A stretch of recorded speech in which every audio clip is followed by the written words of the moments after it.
Prosper people, I grow, I go, I grow. Prosperous people, I grow, I go, I glorify. Apa kabar Bapak Ibu? Katakan ku sehat, kuat, makmur, panjang umur, awet muda, diberkati Tuhan berlimpah-limpah. Katakan amin. BFA, my church, my home. Sekali lagi katakan BFA, my church, my home. Katakan your church, your home. BFA, your church, your home. Katakan amin. Yes. Silakan duduk. Ya. Mari katakan sambil duduk. Aku anak kesayangan Bapa. Aku anak yang paling dikasihi Tuhan. Katakan lagi, aku adalah kebenaran Bapa dalam Yesus. Dan katakan lagi, aku adalah orang benar yang sudah dibenarkan karena imanku kepada Yesus. Amin. Oke, pakai cas itu, charger itu, colok handphone. Kalau handphone nggak hidup, ke cas berarti kabelnya bermasalah. Nggak bisa hidup dari cas. Pakai handphone sudah. Cocok handphone, berarti kabel yang panjangnya yang begitu. Oke. Baik Bapak Ibu. Yuk kita mau melihat firman Tuhan hari ini.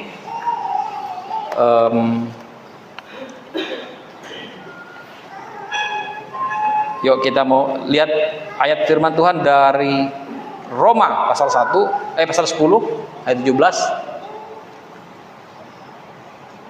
Kenapa bisa? Nggak bisa ya? Putus ya? Nggak tahu juga. Di dalam.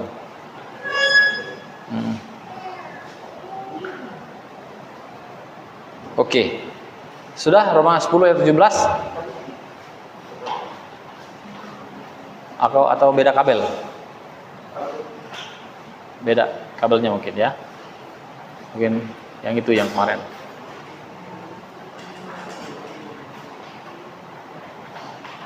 Ya Diki, tarik ke sana Diki. Yang sana Diki. Selesaikan yang itu dulu. Ya baru yang oke. Ya, mari kita baca sama-sama 1, 2, 3. Jadi iman timbul dari pendengaran dan pendengaran oleh firman Kristus. Saya hari ini mau mengajak saudara Bapak Ibu untuk kembali mempertebal, membuat kita semakin menyadari akan kebenaran Tuhan yang kita terima.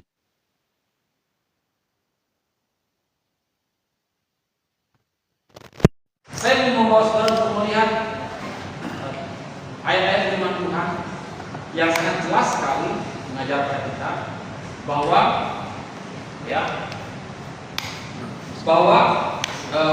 ayat itu menunjukkan pada kita bahwa kebenaran semata-mata oleh hanya karena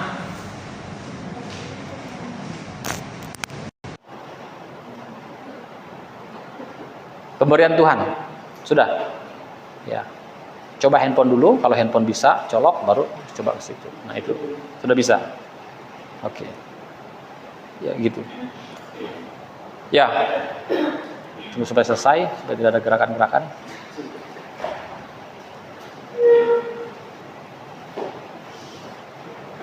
Ya. Nanti besok tinggal dicek kabelnya ya di mana. Sudah? Nah, baik. Iman itu Bapak Ibu bukanlah sesuatu yang harus diusahakan dengan susah payah. Demikian juga kebenaran bukan sesuatu yang kita upayakan dengan susah payah. Saudara perhatikan di situ, iman dikatakan timbul. Timbul itu dia muncul dari mana? Dari mendengar. Saudara tidak harus struggle, bergumul untuk mendapatkan iman. Yang saudara butuhkan hanya mendengar firman kasih karunia, firman Kristus. Dan setelah saudara mendengar, maka dia percaya. Oke? Saudara tidak akan tiba-tiba percaya tanpa saudara mendengar satu berita. Iya kan? Betul? Kita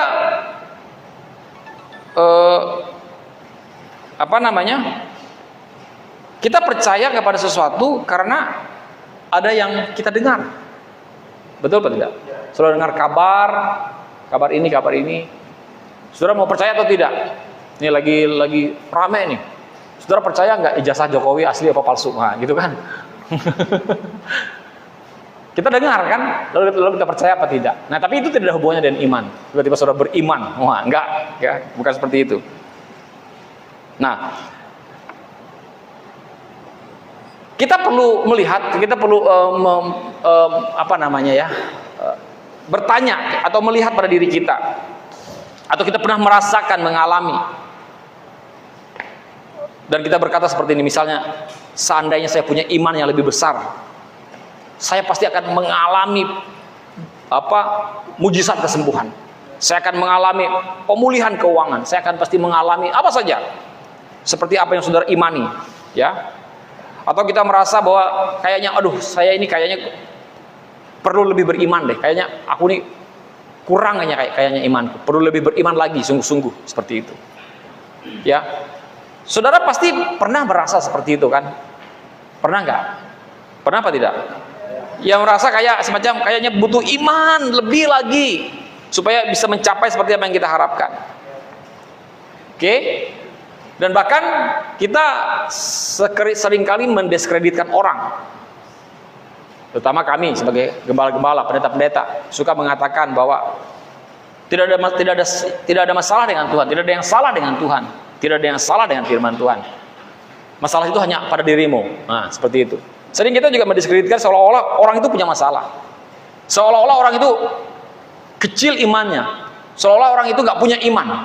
Kita seringkali mendiskreditkan seperti itu. Ya, kalau dalam cara berpikir pandang kita, ya betul juga kalau kita berpikir.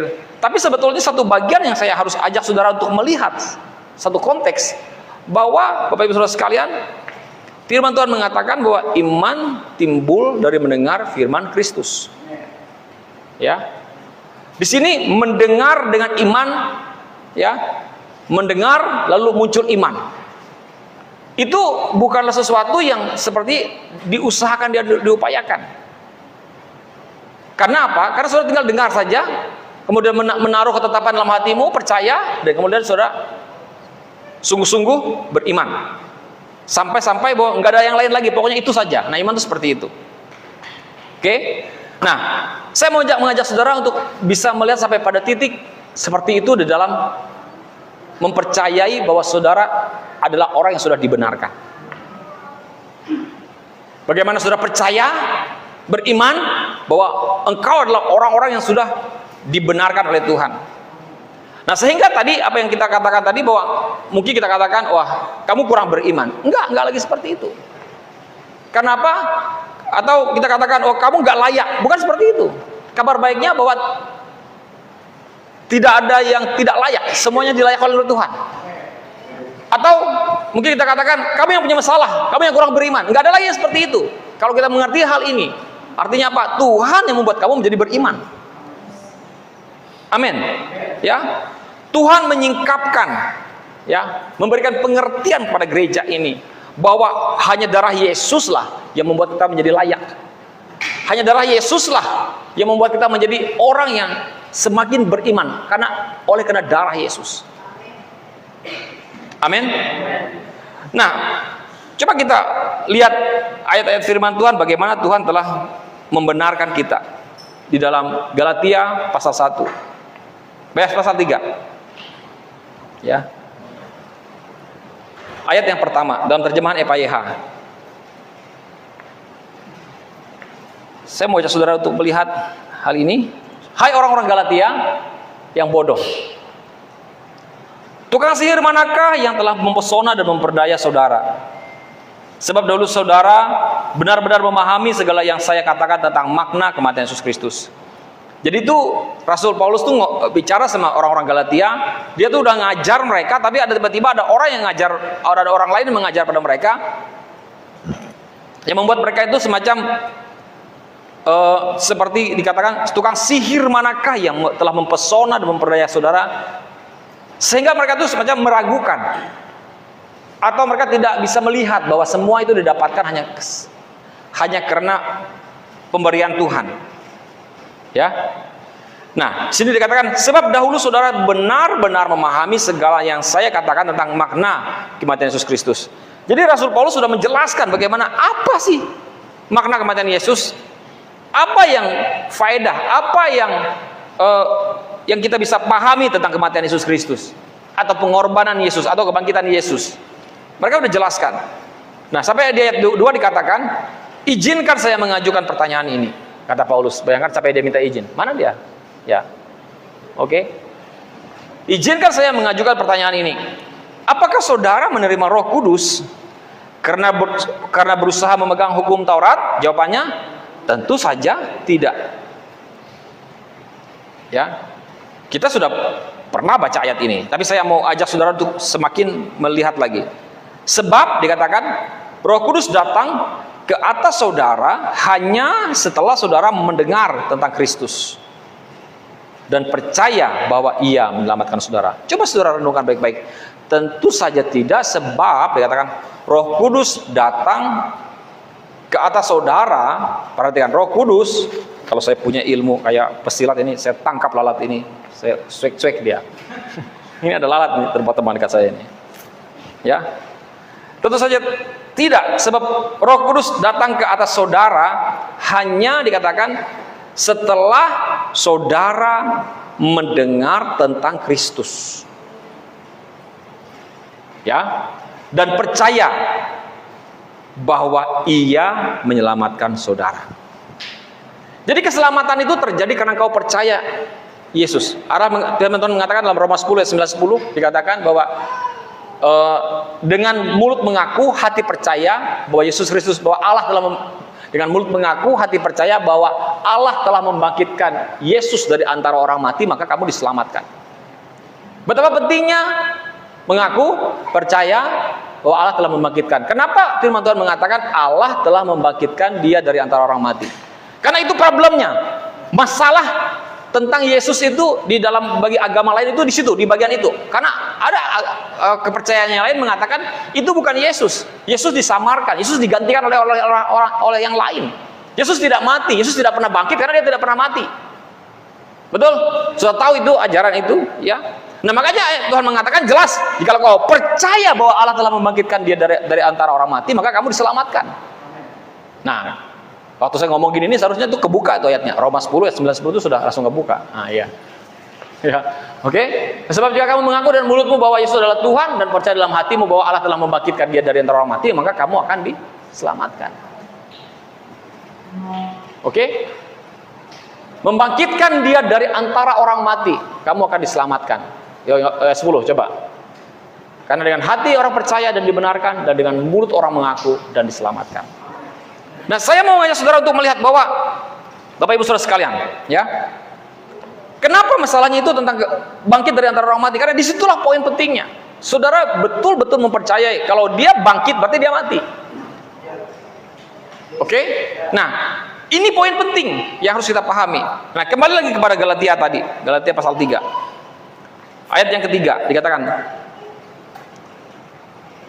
Oke, saudara bisa dapat di situ ayat keduanya, kembali ke ayat kedua dikatakan, sebab Roh Kudus datang ke atas saudara hanya setelah saudara mendengar tentang Kristus dan percaya bahwa Ia menyelamatkan saudara.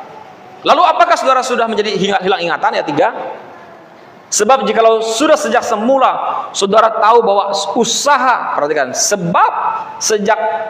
jikalau sudah sejak semula saudara tahu bahwa usaha menaati hukum Taurat tidak pernah menjadikan kita lebih rohani, mengapa sekarang saudara mengira bahwa dengan menaatinya saudara akan menjadi orang Kristen yang lebih kuat? Ya, kalau pikir dengan coba saudara renungkan, seolah-olah kayaknya kita tuh, coba saudara pikir, lalu apakah saudara sudah menjadi hilang ingatan? Sebab jikalau sudah sejak semula saudara tahu bahwa usaha mentaati hukum Taurat tidak pernah menjadikan kita lebih rohani. Coba saudara renungkan baik-baik, usaha untuk mentaati hukum Taurat. Ini Paulus yang ngajar. Jadi usaha saudara untuk ini seolah-olah gini nih, usahamu, enggak usaha nih, garis bawah kata usaha. Ya, usahamu untuk taat, usahamu untuk berbuat baik, usahamu untuk ya seperti itu tadi, mentaati itu, taat terhadap hukum-hukum itu. Ya, firman Tuhan mengatakan tidak pernah menjadikan kita lebih rohani. Dikatakan, kenapa? Karena memang nggak mungkin kita bisa taat, nggak mungkin kita bisa 100% baik. Nggak mungkin dalam secara pandangan pikiran sesuai dengan firman Tuhan. Karena dasarnya konteksnya bukan pada usaha tadi. Saya tidak sedang menentang perbuatan baik. Karena orang baik belum tentu berbuat benar. Tetapi orang benar pasti dia akan berbuat baik. Ya. Orang baik orang benar belum tentu berbuat baik, tetapi orang baik belum tentu berbuat benar. Maksud saya, orang benar pasti berbuat baik. Berbuat baik itu penting, Bapak Ibu, tetapi berbuat hal yang benar itu harus. Ya. Roma 10 ayat 3, coba Saudara kita lihat Roma 10 ayat 3.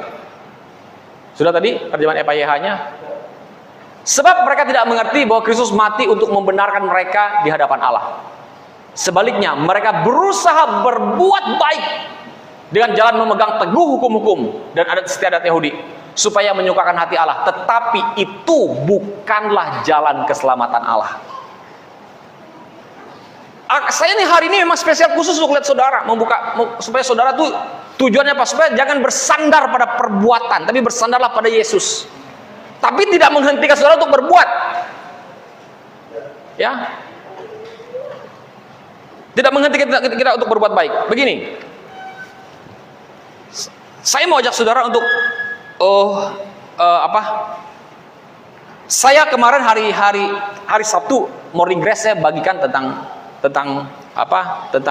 iman, ya pada dasarnya mirip-mirip dengan apa yang saya bagikan hari ini. Tapi hari ini mungkin lebih banyak. Dan saya tuh ibaratkan begini, untuk melihat tentang kebaikan Tuhan, untuk melihat tentang pertolongan Tuhan, untuk melihat penyediaan Tuhan. Tuhan tuh menyediakan. Ya, saya punya anak. Saudara punya anak? Punya, oke. JF Ken, anak kami, ya. Anak kandung, ada anak yang juga bersama dengan kami, Diki dan Bawi. Ya, ibaratkan kalau kita memang sebagai orang tua dan memiliki anak, ya. Saudara coba lihat anak-anak saudara. Pernahkah engkau melihat anak-anak saudara kayak memusingkan untuk apa yang harus dia makan hari itu? Atau memusingkan apa yang harus dia lakukan untuk supaya dia membayar biaya sekolahnya? Ya. Si JF di Bandung, dia nggak pernah pusing memikirkan, Pak gimana kosku. Pokoknya dia nggak pernah tanya, udah belum bayar kosnya. Karena saya selalu transfer ke ibu kos, dan saya bilang, ibu ini bukti transfernya. Udah, dia nggak pernah tanya, Pak kosku udah dibayar belum? Nggak pernah dia memusingkan untuk bayar kos. Pak sekolah saya bagaimana?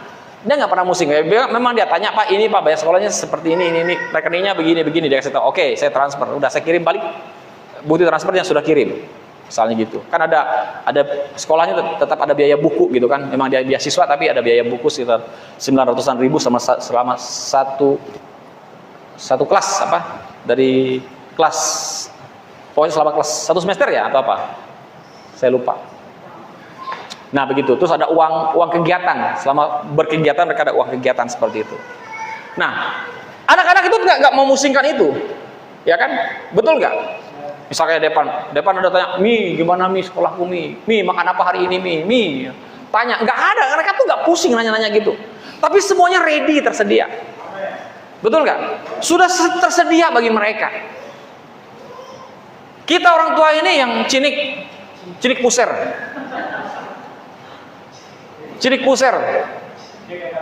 kuluk pendak pahit hunjun. Itu peribahasa kami waktu di Kapuas. Dikatawa dulu bakas cilik puser sampai menggau duit kan ketun. Sampai kuluk tuh pendak pahit hunjun. Nah itu hanya hiperbola aja, melebih-lebihkan aja. Ya kan? Kerja banting tulang, kasihan tulang dibanting-banting. Itu kan. Tulang itu om, paman, ya enggak? Cusapat? Iya, tulang. Iya kan? Banting tulang dibanting-banting. Waduh, itu hati-hati bahaya kalau saudara di Sumatera, di Medan, jangan banting-banting tulang. Bahaya ya. Nah jadi orang tua tuh kerja habis-habisan cari uang hanya untuk apa? Untuk anak. Betul nggak? Ya juga ada juga lah buat kita piknik, kita masih atau selfie, weh aku lagi di sini. Ada juga, tapi sebetulnya goal intinya tuh kan cuma untuk anak kita. Warisan juga, saya punya tanah, kita punya rumah, nanti kita juga bye bye, say hello semuanya, pergi ke rumah bapak, udah balik, selesai misi saya di bumi ini. Mereka yang melanjutkan, dan seterusnya seperti itu. Dan uang dikumpulkan, anak-anak yang menikmatinya. Saudara bersyukur kalau papa saudara punya aset. Punya aset banyak, properti banyak. Nanti warisannya banyak juga. Tapi dan itu semuanya buat anak-anaknya. Betul? Dan anak-anak nggak pernah berpikir bagaimana itu. Saya nggak pusing, nggak memikirkan itu. Semuanya ready, sediakan aja makanan apa semua, nggak seperti itu. Betul? Coba saya tanya siapa anak-anak di sini ya. Ya, Ken aja lah, ya kan? Ken, kamu pernah nggak? Pak, aku mau makan. Nggak boleh makan. Kamu harus cuci mobil papa dulu. Selesaikan cuci mobil baru kamu makan. Ada gitu nggak? Nggak ada. Artinya apa? Nggak ada yang sesuatu yang harus diupayakan untuk dapat makan. Makan aja. Udah ready. Betul nggak? Nggak ada sesuatu apa yang harus anak ini usahakan untuk mendapatkan makannya, untuk bisa dapatkan pakaiannya. Kalau rasa, Pak mau makan mie, minta duit, pehelengengko. Kalau dulu istilah kami, aduh, ben pehelengengko lah. Pehelengeng itu kayak gini, artinya apa? Minta duit gitu kan. Pehelengengko. Apa lagi? Oh gini. Gini ya bagus.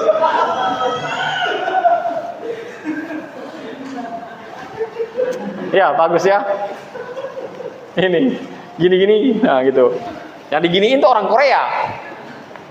Maksudnya uangnya sudah dibayar oleh orang itu, tapi ngomongnya pada orang Korea begini. Dikira, waduh, I love you kan? Lucu banget, itu memang satu kejadian yang sangat lucu ya. Nah jadi begitu. Jadi kenapa saya mau ajak saudara untuk melihat ini, bahwa begitu Bapak di surga. Saya tuh ngajak saudara tuh sampai pada titik pengertian bahwa kita tuh anak dan dia tuh bapak.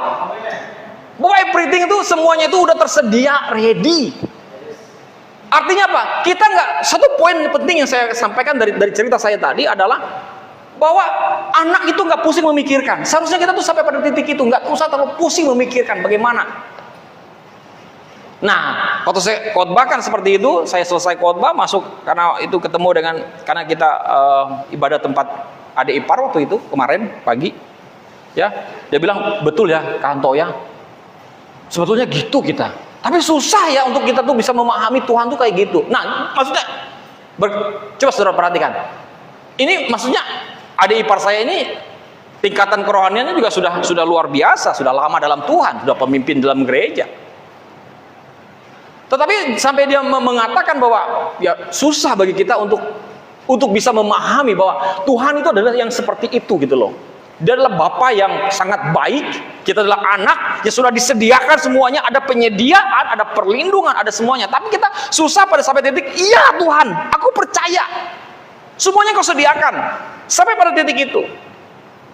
Nah, suatu saya membagikan ini, saya juga sedang terus melatih hidup saya untuk bisa melihat bahwa Tuhan itu seperti itu. Saya pernah saksikan kan, aduh,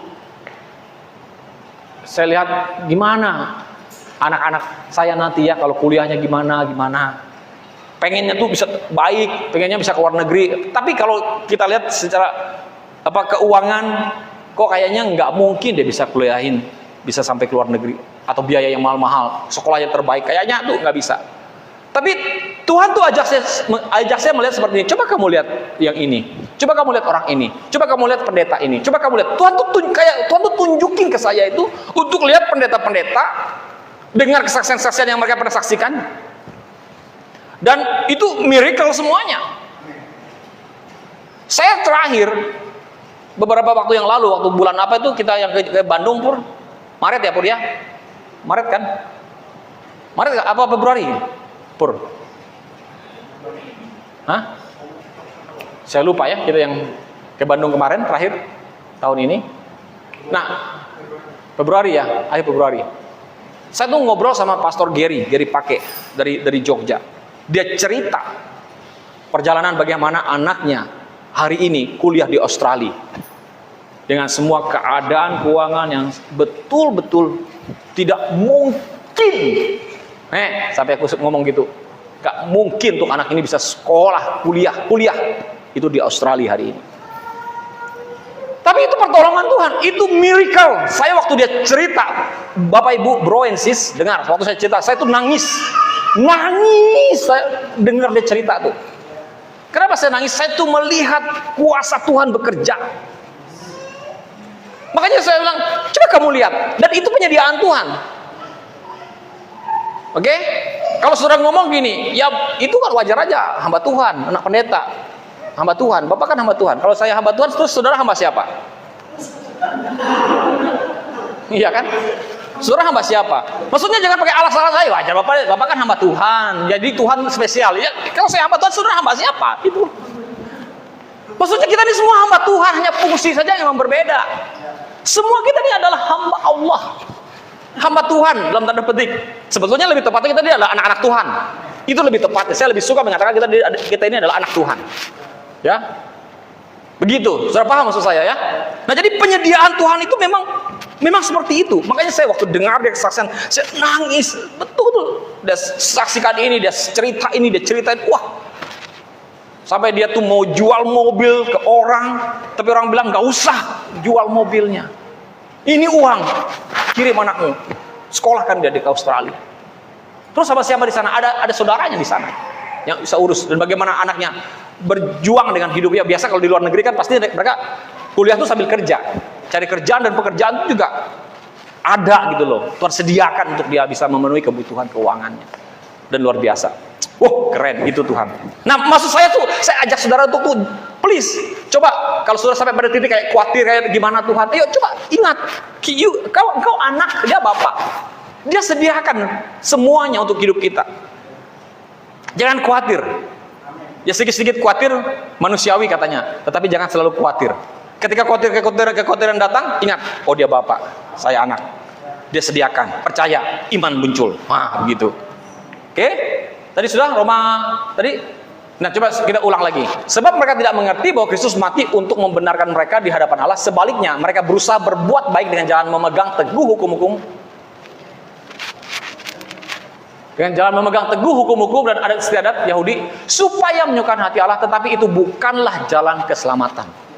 Jadi saya katakan ayat ini seolah-olah mengajar kita untuk nggak usah berpegang teguh hukum-hukum. Itu bukan jalan keselamatan. Bukan seperti itu maksudnya.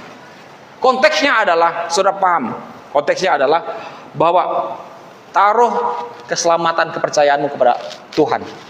Kau dibenarkan, kau percaya kepada Tuhan, maka kau akan melakukan hukum itu. Bukan melakukan hukum lalu kau percaya, tapi kau percaya baru kau melakukan hukum itu.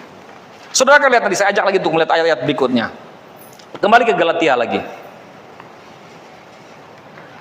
Ya, kita akan banyak di Galatia.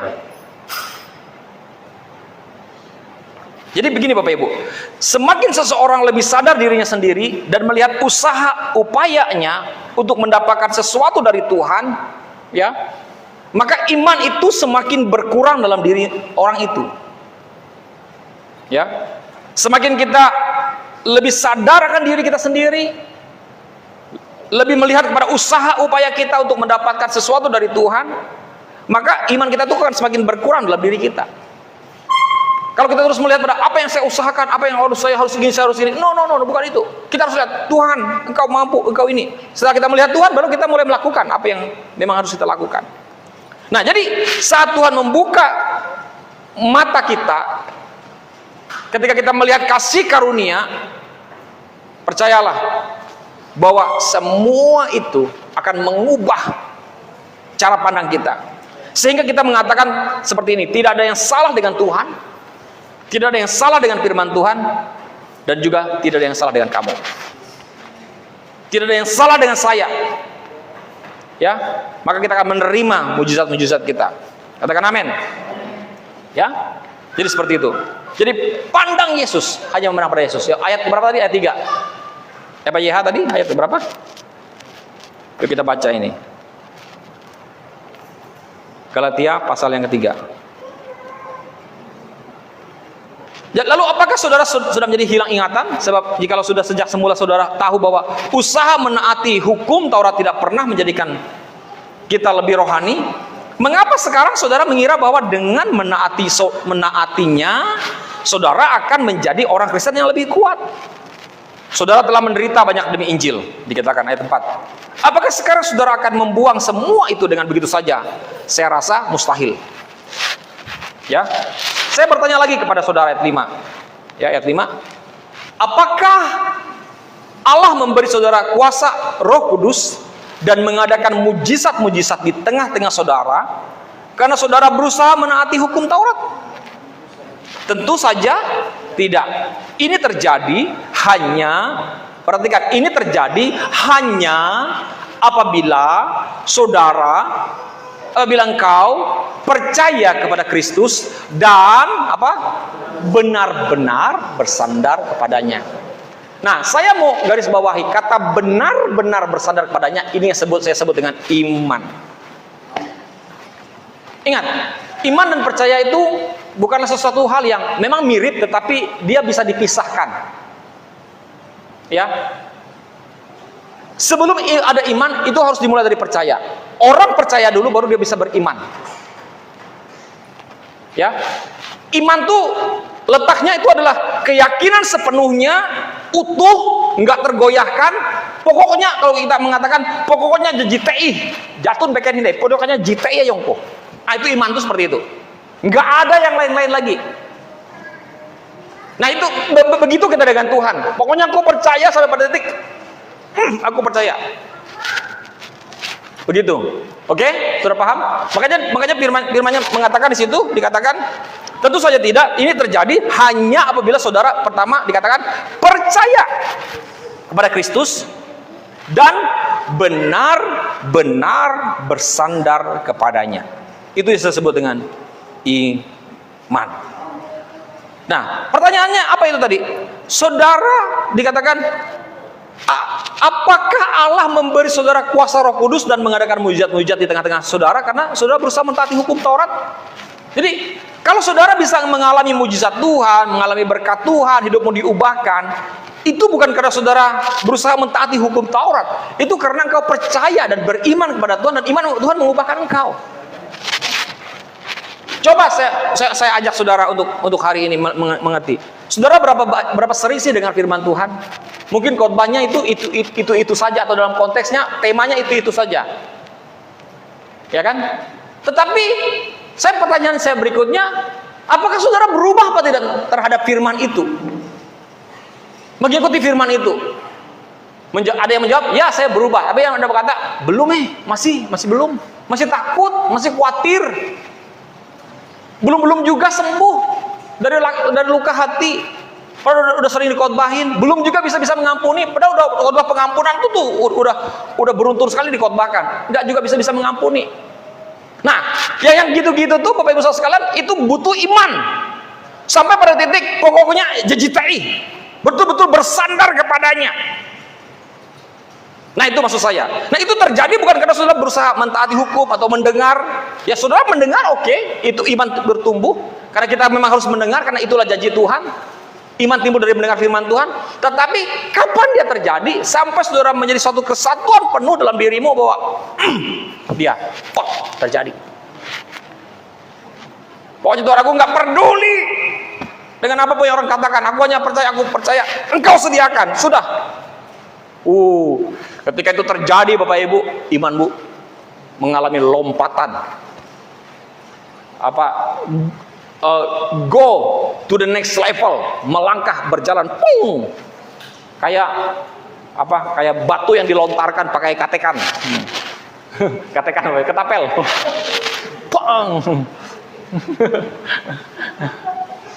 Ketapel itu berasal dari bahasa Inggris, Bapak Ibu. Bahasa Inggrisnya katapul, yang artinya ketapel, ya kan? Katapul. Nah, jadi kalau kita temukan kata bahasa Inggris katapul itu ketapel, artinya dilontarkan.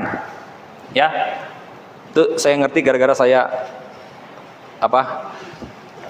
edit terjemahan bahasa Inggris Rhapsody. Pastor Chris sering menggunakan kata katapul. Ya. Nah, tentu saja tidak. Oke, ayat 6. Abraham mengalami hal yang sama. Ayat 6 ya. Allah menyatakan bahwa ia layak bagi surga. Ya, Abraham mengalami hal yang sama. Allah menyatakan kepada Abraham bahwa ia layak bagi surga hanya karena ia mempercayai janji-janji Allah. Abraham tuh layak masuk surga, layak bagi surga karena apa? Karena dia melakukan? Tidak. Karena jawabannya hanya dia percaya janji-janji Allah. Oke. Dengan demikian ayat 7 jelas bahwa anak-anak Abraham yang sesungguhnya ialah semua orang beriman yang benar-benar percaya kepada Allah. Oke, itu jelas bahwa anak-anak Abraham siapa? Kita, saudara. Sesungguhnya ialah kita, semua orang yang beriman dan benar-benar percaya kepada Allah. Ayat 8. Tambahan pula, sebagaimana sebelumnya sudah dinyatakan dalam kitab suci, inilah waktunya Allah akan menyelamatkan orang-orang bukan Yahudi karena iman mereka. Oke, inilah waktunya Allah akan menyelamatkan orang-orang bukan Yahudi, saudara dan saya, karena iman kita. Ini sudah sejak dahulu diberitahukan ini sudah sejak dahulu diberitahukan Allah kepada Abraham. Ketika ia berkata, aku akan memberkati semua bangsa yang percaya kepadaku sebagaimana engkau percaya kepadaku. Dan demikianlah halnya, semua yang percaya kepada Kristus menerima berkat yang sama seperti yang diterima oleh Abraham. Haleluya. Coba perhatikan, dan demikian halnya semua yang percaya kepada Kristus menerima berkat yang sama seperti yang diterima oleh Abraham. Wow. Amin. Ayat 10. Dan orang yang menggantungkan keselamatannya kepada hukum Taurat berada di bawah kutuk Allah. Ya. Sebab kitab suci dengan jelas mengatakan, terkutuklah setiap orang yang melanggar salah satu hukum yang tertulis dalam kitab hukum Allah. Ya, jikalau saudara melanggar salah satu hukum saja, maka engkau akan terkutuk. KO kita semuanya. Enggak usah banyak-banyak, enggak usah 600 hukumnya. Ya, kan 600-an. Yang 10 itu aja, jangan membunuh, jangan berzina, jangan mencuri, itu aja. KO kita. Ya, nggak bisa kita nggak mentaati semua itu. Makanya kita katakan kalau kita nggak bisa satu aja melakukannya, 9 bisa, 1 enggak, 5 tahun mengatakan terkutuk. Puji Tuhan, Yesus Kristus sudah mati bagi kita untuk menebus kita dari kutuk dosa dan kutuk hukum Taurat. Ayat 11. Karena itu jelaslah, nanti ayat ini akan menjelaskan kepada kita bahwa tidak seorang pun dapat diperkenan di hadapan Allah. Ingat, tidak seorang pun dapat dibenarkan di hadapan Allah dengan berusaha menaati hukum Allah, hukum Taurat. Oke? Tidak seorang pun. Sebab Allah telah mengatakan bahwa satu-satunya jalan supaya kita dibenarkan dalam pandangannya ialah melalui iman. Kamu dibenarkan satu-satunya cara adalah dalam pandangannya apa? Ialah melalui iman. Sebagaimana dikatakan oleh Nabi Habakuk, orang yang mencari hidup akan menemukannya dengan percaya kepada Allah. Oke, ayat 12. Jalan menurut hukum mengatakan bahwa orang diselamatkan dengan menaati setiap hukum Allah tanpa tergelincir sedikit pun. Ini sangat berbeda dengan jalan menurut iman. Ya, saya ulang lagi. Jalan menurut hukum mengatakan bahwa orang diselamatkan dengan mentaati setiap hukum Allah tanpa tergelincir satupun. Ini sangat berbeda dengan jalan menurut iman. Ya, tetapi Kristus dikatakan telah menebus kita dari kebinasaan yang disebabkan oleh peraturan. Apa? Baca sama-sama. Peraturan yang mustahil dilaksanakan itu. Ya. Oke. Dengan menanggungkan kutuk bagi dosa kita ke atas dirinya sendiri. Sebab dalam kitab suci tertulis, barang siapa digantung pada pohon, ia dikutuk seperti Kristus digantung pada kayu salib. Nah, itu dia. Ayat 14. Sama-sama kita baca. 1, 2, 3. Sekarang Allah juga dapat memberkati orang-orang bukan Yahudi dengan berkat yang sama seperti yang dijanjikannya kepada Abraham. Dan dengan iman, kita semua sebagai orang Kristen dapat memiliki Roh Kudus yang telah dijanjikan. Katakan amin. Jadi karena iman saudara, ya, maka saudara menerima apa yang Tuhan janjikan. Iman dimulai dari percaya. Percaya bahwa Allah telah membenarkan saudara. Nah, saya mau ajak saudara untuk lihat dalam Roma 4 ayat 25.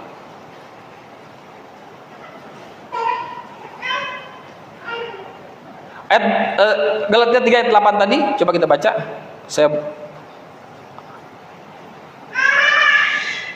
Galatia 3 ayat 8, terjemahan TB. Gini firman Tuhan TB gini mengatakan, yang ayat versi TB-nya mengatakan seperti ini. Dan kitab suci yang sebelumnya mengetahui bahwa Allah membenarkan orang-orang bukan Yahudi karena iman, telah terlebih dahulu memberitakan Injil kepada Abraham, olehmu segala bangsa akan diberkati. Perhatikan, Allah membenarkan orang-orang Yahudi oleh karena iman. Nah, kita kembali ke Roma 4 ayat 25. Coba saudara lihat, Roma 4 ayat 25. Yuk, kita baca sama-sama. 1, 2, 3. Yaitu Yesus yang telah diserahkan karena pelanggaran kita dan dibangkitkan karena pembenaran kita. Jadi Yesus diserahkan oleh karena pelanggaran kita, dibangkitkan karena pembenaran kita. Jadi saudara dibenarkan oleh Allah, dibenarkan oleh Tuhan melalui apa? Melalui kebangkitannya. Paskah menjadi menjadi momen hidup saudara dan saya dibenarkan. Paskah itu momennya. Saudara dan saya dibenarkan Tuhan. Nah, Yesus Kristus waktu dia mati, dia menebus dosa kita. Dia itu seperti membeli kita, dia beli. Lalu dia bangkit, itu bukti bahwa kita tuh udah lunas dibeli, lunas dibayar. Karena apa? Karena begini Bapak Ibu. Karena kebangkitan Yesus Kristus, kebangkitan Tuhan Yesus itu seperti nota bukti pembelian atau nota bukti transfer. Kalau saudara bayar sesuatu, beli sesuatu, saudara transfer uangnya, ada resipnya, ada bukti pembeliannya atau nota transfernya, itu menjadi bukti bahwa itu sudah lunas dibayar. Oke?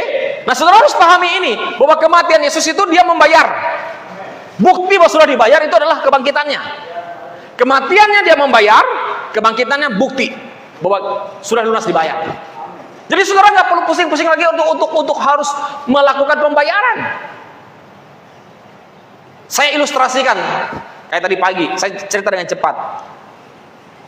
Saya punya teman orang Singapura, seorang pendeta. Dia undang saya, ini ilustrasi, hanya ilustrasi saja. Dia mengundang saya untuk khotbah di Singapura. Saya sampai ke Singapura, saya melakukan satu kesalahan di Singapura di hari pertama, dan saya diketahui oleh polisi, dan saya ditangkap, diinterogasi, dan dikatakan Bapak sudah melakukan pelanggaran ini, dan Bapak harus dihukum selama 3 hari di penjara, dan juga melakukan pekerjaan sosial.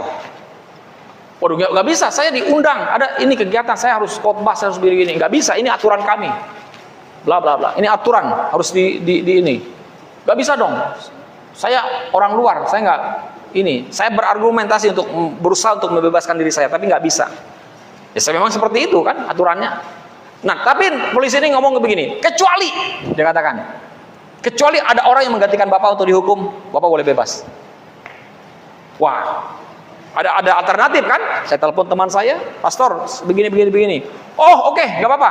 Kamu tunggu saya akan situ, saya akan gantikan kamu. Kamu bebas, kamu keluar, kamu khotbah saja. Nanti ada yang jemput, ada yang antar untuk kamu khotbah pelayanan di gereja selama 3 hari. Akhirnya teman saya yang akan menggantikan saya, dihukum. Oke? Nah, setelah 3 hari, ya, bagaimana saya mengetahui bahwa saya sudah dibebaskan, bahwa hukuman saya sudah selesai? Bagaimana saya tahunya? Caranya? Dengan cara apa? Jawab aja. Ya, dengan cara teman Papa sudah keluar katanya. Artinya ketika teman saya sudah keluar dari hukumannya, maka itu membuktikan bahwa saya itu sudah bebas. Bahwa hukumannya itu sudah dijalani, saya tidak perlu lagi memusingkan hukuman itu. Karena sudah dijalani oleh teman saya. Nah, sebetulnya ilustrasi itu tuh adalah gambaran pada apa yang Yesus Kristus lakukan selama 3 hari itu. Ini ayatnya. Yesus yang telah diserahkan karena pelanggaran kita, teman saya itu diserahkan dihukum karena pelanggaran saya, bukan pelanggaran dia. Dia nggak ada bikin salah apa-apa, tapi dia menyerahkan dirinya untuk dihukum karena pelanggaran saya. Kemudian di hari ketiga dia keluar dari hukuman, dia selesai menjalani hukumannya. Itu berbicara tentang kebangkitan tadi. Dan ketika dia selesai keluar dari hukumannya, itu membuktikan bahwa sudah selesai hukumannya. Nggak perlu lagi saya memusingkan hukuman itu. Nggak perlu saya harus memusingkan hukuman itu, karena sudah dijalani oleh teman saya. Sama dengan saudara dan saya, nggak perlu lagi kamu memusingkan hukuman yang harus kamu terima, karena Yesus Kristus sudah menjalani hukuman itu dan bangkit dari kematian. Bukti itu sudah dijalani dari apa? Bukti bahwa dia sudah menjalani hukuman itu adalah bahwa itu sudah selesai, dia bangkit dari kematian. Itu seperti nota, seperti receipt, seperti tanda terima, tanda bukti bahwa sudah lunas dibayar. Nah, itu yang harus ada dalam pikiran kita. Jadi tidak perlu lagi untuk mengupayakan, mengusahakan sesuatu untuk supaya saudara dibenarkan, karena engkau sudah menjadi benar. Makanya saya katakan, untuk orang baik belum tentu berbuat benar, tetapi orang benar pasti dia akan berbuat baik. Ya, berbuat baik itu penting, tapi berbuat benar itu keharusan. Oke, amin. Sudah paham itu? Amin. Nah, jadi kita bisa melihat bagaimana Allah telah membenarkan kita. Kita melihat sampai pada titik ini. Semuanya ini sampai pada titik di mana saudara percaya bahwa Allah membenarkanmu. Kemudian engkau betul-betul dalam sebuah iman sepenuhnya, seutuhnya. Oh ya, betul.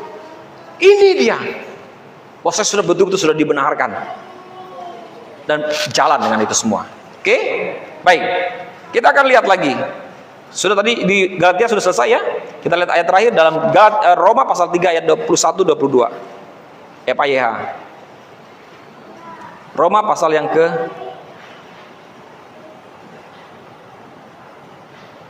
3 ayat 21-22. FAYH. Yuk kita baca sama-sama. Gak usah sama-sama. Saudara dengar saja saya bacakan. Oke, sudah?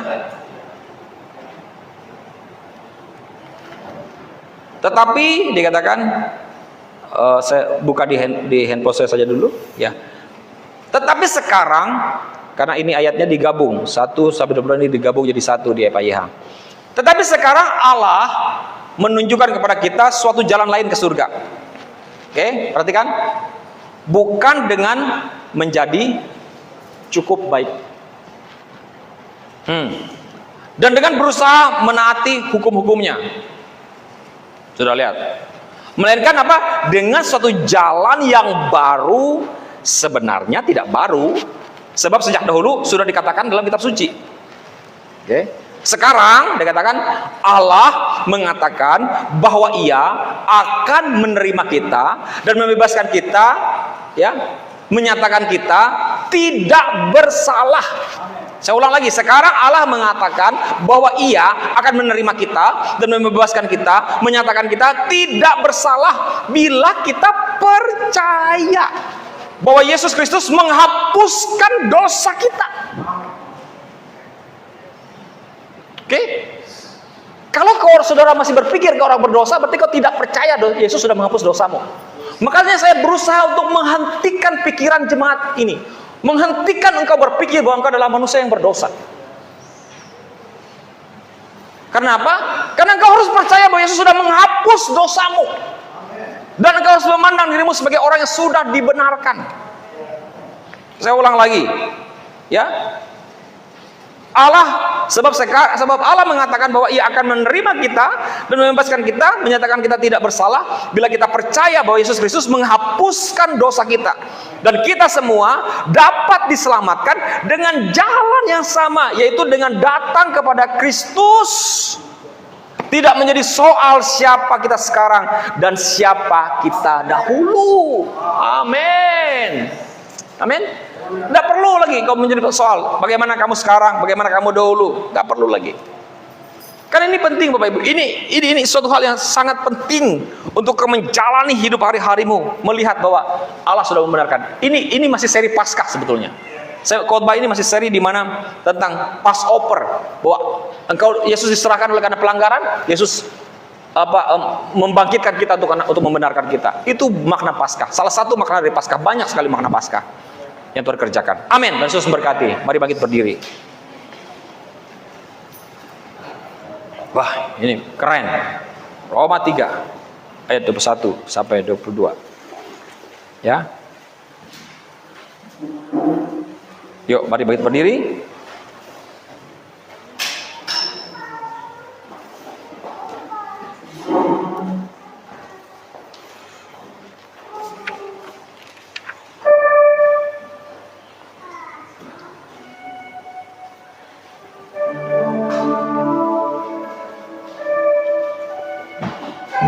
Bapak Ibu Saudara sekalian, saya mau ajak saudara untuk memandang Yesus.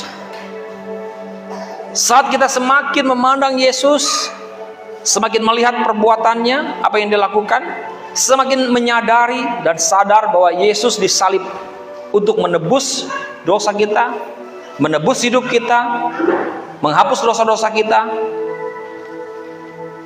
Perhatikan baik-baik bahwa iman tidak lagi menjadi penghalang untuk menerima janji Tuhan. Engkau hanya memandang, lihat dia sudah lakukan segala sesuatunya bagi hidupmu. Maka engkau tidak lagi harus struggle, bergumul dengan hidupmu.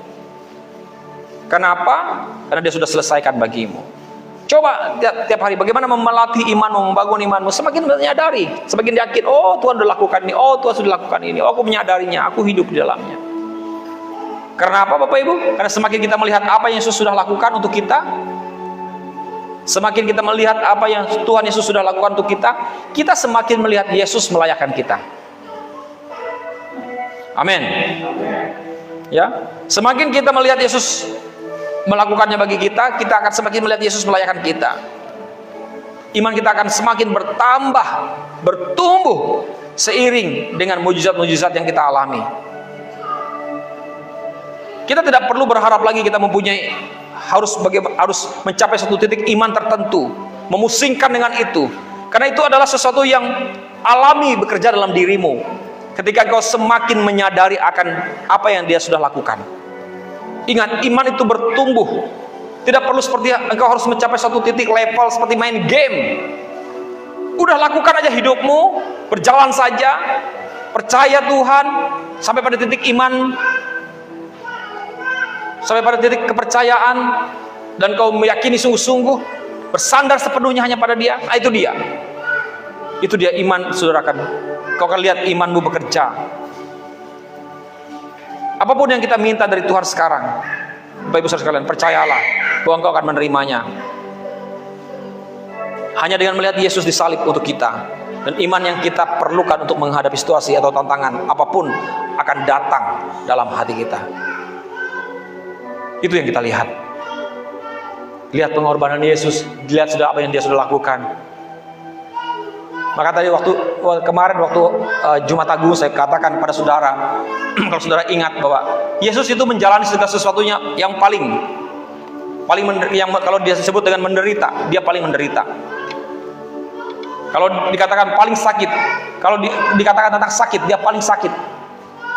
Kalau dikatakan tentang miskin, dia paling miskin. Itu yang dia alami. Dan bahkan kalau dikatakan kutuk, dia paling yang dikutuk, karena dia menanggung kutuk dunia ini di dalam tubuhnya. Dia sudah menanggung semua yang paling, hanya dengan tujuan apa? Supaya kita bebas dari semua itu. Ya, luar biasa Yesus. Terima kasih Tuhan. Oleh sebab itu Bapak Ibu, saya ajak saudara untuk memandang itu. Pandang terus. Apapun peristiwa kejadian yang kau alami, ingat, pandang Yesus. Dia sudah menanggung semuanya. Jesus, I'm in love with you. Jesus, I'm in love with you. Take me deeper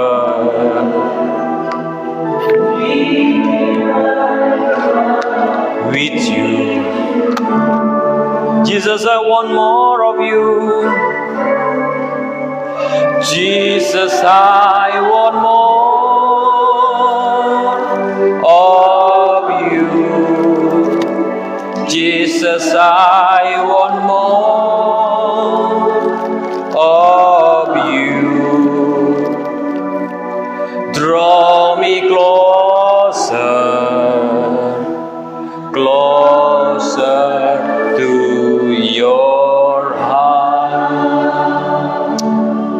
Bapa, kami menginginkan Yesus untuk lebih lagi. Kami mengalami Tuhan lebih lagi.